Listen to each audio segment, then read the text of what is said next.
Good evening, students. Today we are going to start the third chapter of your supplementary reader, that is Ishwaran the Storyteller. Now, from the title itself, it suggests that it is about a person whose name is Ishwaran and he is a storyteller. But what makes him so special that it has been a written story about him? So there must be something about the storyteller which is different from the others, which have made the writer to write a story on Ishwaran. Okay, so let's start. Now, one night Mahendra woke up from his sleep and saw a dark cloudy form. He broke out into a cold sweat. Was it a ghost? So this is an excerpt from the story itself. So Mahendra was the master of Ishwaran. Ishwaran used to Ishwaran was the employee of this Mahendra. Now, Ishwaran has this very unique habit of narrating a story in a very imagery kind of a form that everyone would believe that yes, it is a true story. Okay, so the story was narrated to Ganesh by a young man, Mahendra by name. He was a junior supervisor in a firm which offered on hire supervisors at various type of construction sites, factories, bridges, dams and so on. Mahendra's job was to keep an eye on the activities at the work site. He had to keep moving from place to place every now and then as ordered by his head office. From a coal mining area to a railway bridge construction site, from there after a few months to a chemical plant which was coming up somewhere. So what happened? The story was narrated to Ganesh by a young man, Mahendra by name. So the story of this Ishwaran was narrated by Mahendra. And who was Mahendra? The description has been given that he is a junior supervisor, means he used to take care and he used to look at the activities that are going on the farms or on the factories or something, construction sites, and he always had to move from one place to another. So he was a bachelor. His needs were simple and he was able to adjust himself to all kinds of conditions, whether it was an ill-equipped circuit house or a makeshift canvas tent in the middle of a stony quarry. But one asset he had was his cook. Now, in the first page, it was described that Mahendra was a junior engineer, all about his work, everything was explained. Next, he is a bachelor and he was not so demanding that he want too many things from his life. So he was very adjustable kind of a person and he used to adjust anywhere, wherever he was placed. But one asset, what is the meaning of asset? One profit or one, thing that is profitable to you, or which whatever happens, if that thing is with you, then it is a asset for you. It means it is doing something good to you. So that asset he had was his cook. And what was the name of the cook? Ishwaran. So this Ishwaran was the cook of Mahendra. The cook was quite attached to Mahendra and followed him uncomplainingly wherever he was posted.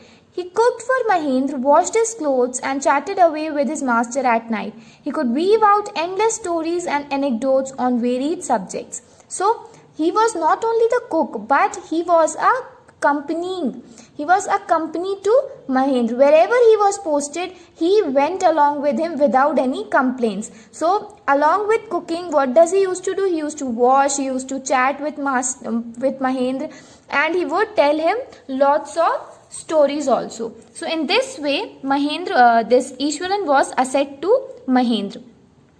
Ishwaran also had an amazing capacity to produce vegetables and cooking ingredients seemingly out of nowhere in the middle of a desolate landscape with no shops visible for miles around. So he had this quality that wherever he was placed with Mahendra, there may be no food eatables or no spices or cooking ingredients, but he had this ability to produce out of somewhere.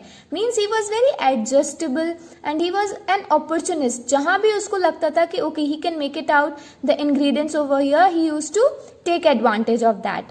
He would miraculously conjure up the most delicious dishes made with fresh vegetables within an hour of arriving at the zinc sheet shelter at the new workplace. Zinc sheet shelter means जो tin shed से shelters बना दिए जाते हैं construction sites पे, they are known as zinc sheet shelters.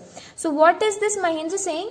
That he had this ability कि उसको अगर थोड़ी सी वेजिटेबल्स ही मिल जाए तो वो उनसे बहुत अच्छी डिशेस बना लेता था. Mahendra would wake up early in the morning. So this is the routine of Mahendra and Ishwaran. Mahendra would wake up early in the morning and leave for work after breakfast, carrying some prepared food with him. Meanwhile, Ishwaran would tidy up the shed, wash the clothes and have a leisurely bath, pouring several buckets of water over by then. After eating, he would read for a while before dozing off. The book was usually some popular Tamil thriller running to hundreds of pages. Its imaginative descriptions and narrative flourishes would hold Ishwaran in thrall. So this was the description of Ishwaran's and Mahendra's daily routine. Also, that Ishwaran used to love to read these Tamil thrillers, and he could imagine everything happening when he used to read the stories.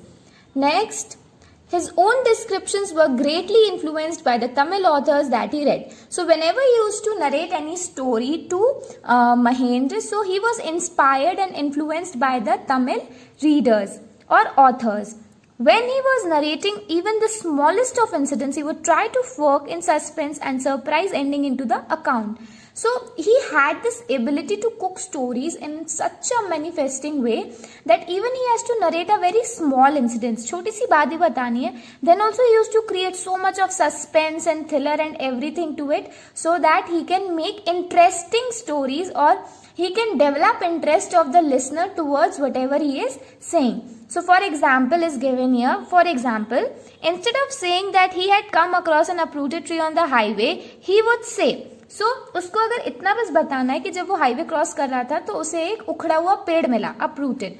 So how would he describe? He would not say that way. He would say, with eyebrows suitably arched and hands held out in dramatic gesture. So he would raise his eyebrows and putting hands in proper gestures, and he would start saying something like, the road was deserted and I was all alone. So the road was deserted means there was nobody on the road.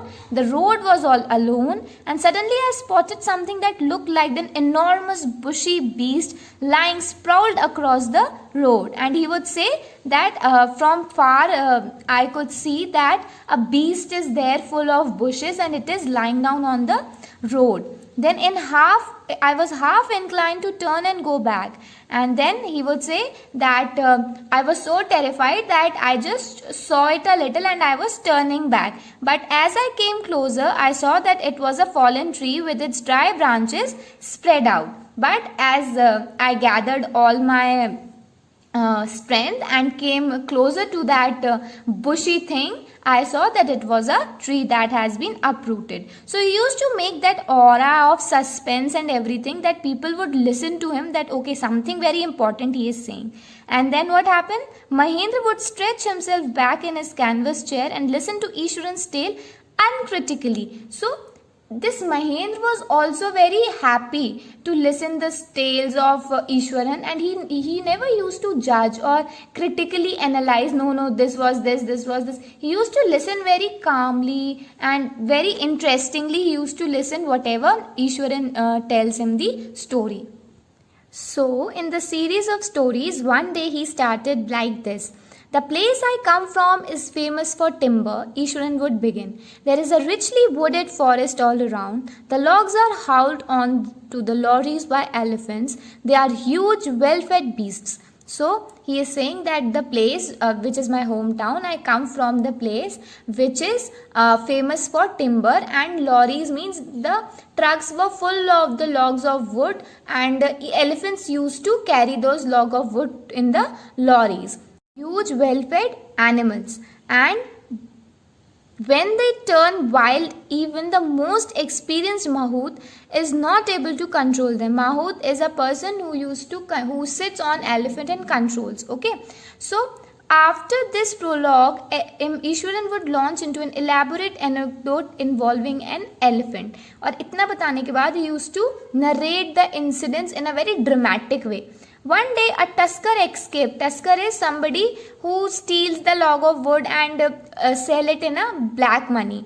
Okay, escaped from the timber yard and began to roam about, stamping on bushes,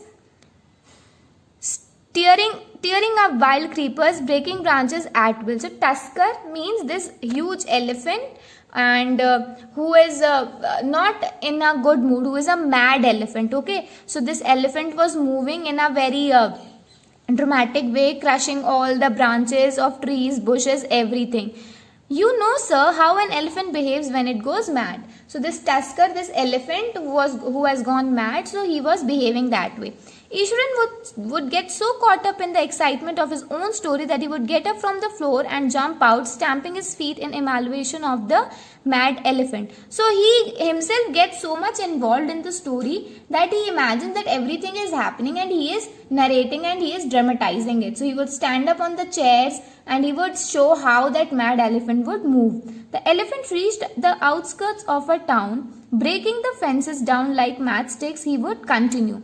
It came into the main road and smashed all the stalls selling fruits, mud pots and clothes. So that mad elephant, once crossing all the fences of the forest, it came in the main city and it was crushing all the things like matchsticks, right?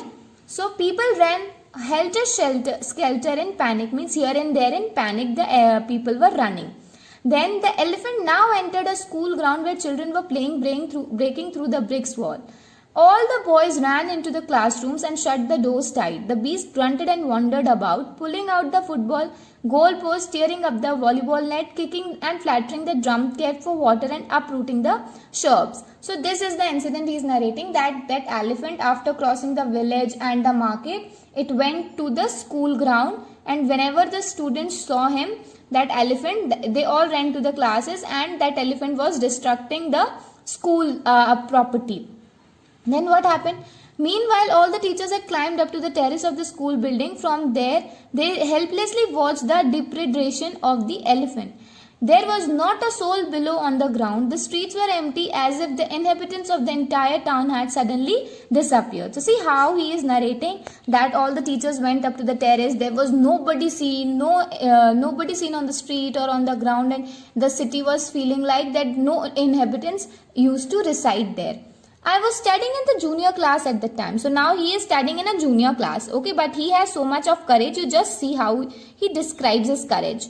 So I was studying in the junior class at the time and was watching the whole drama from the rooftop. So he was already sitting on the rooftop and he was seeing everything, whatever was happening. I don't know what came over to me suddenly. So he said, I don't know how it came to me, and I grabbed a cane from the hands of one of the teachers and ran down the stairs and opened into the door. So cane means that long stick which the teacher used to beat the children. So he just went and took this cane from the teacher's hand and went down. The elephant grunted and mechanically swung a branch of a tree which it had held in its trunk. So now he is describing, as the elephant saw Ishwaran, it just uprooted one of the tree, hold the trunk of the tree in his own trunk and threw it. It stamped its feet, kicking up a lot of mud and dust. So that elephant is stamping his feet and lot of mud is coming from his feet,